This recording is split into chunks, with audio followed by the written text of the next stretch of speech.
വ്യവസായ വാണിജ്യ വകുപ്പിനകത്ത് തന്നെ വാണിജ്യത്തിനായി പ്രത്യേക ഒരു സംവിധാനം ഒരുക്കുന്നതിന് ഇന്നത്തെ മന്ത്രിസഭ തീരുമാനിക്കുകയും ചെയ്തു.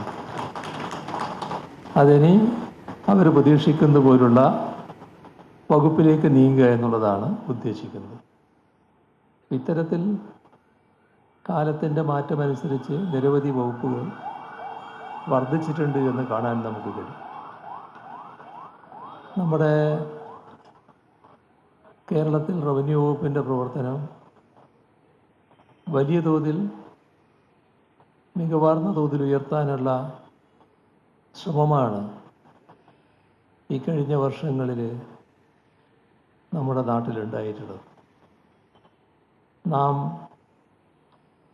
ലക്ഷ്യം വെക്കുന്നത് ഭൂരഹിതരില്ലാത്ത കേരളം എന്താണ്. എല്ലാവരും അത്തരമൊരവസ്ഥയിലേക്ക് മാറുക എന്ന് വരുമ്പോൾ നിലവിൽ ഭൂമി കൈവശമുള്ളവർ തന്നെ അതിൻ്റെ അവകാശികളായി മാറാത്ത അവസ്ഥയുണ്ടായിരുന്നു. ഇപ്പോൾ കഴിഞ്ഞ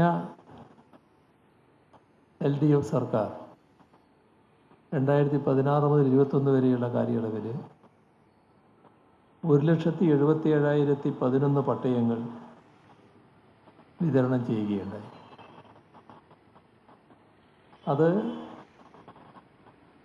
വലിയ തോതിൽ ആ ഘട്ടത്തിൽ നടന്നൊരു ഇടപെടലിൻ്റെ ഭാഗമായിട്ടാണ് ആ നമ്പറിലേക്ക് എത്താൻ കഴിഞ്ഞത്.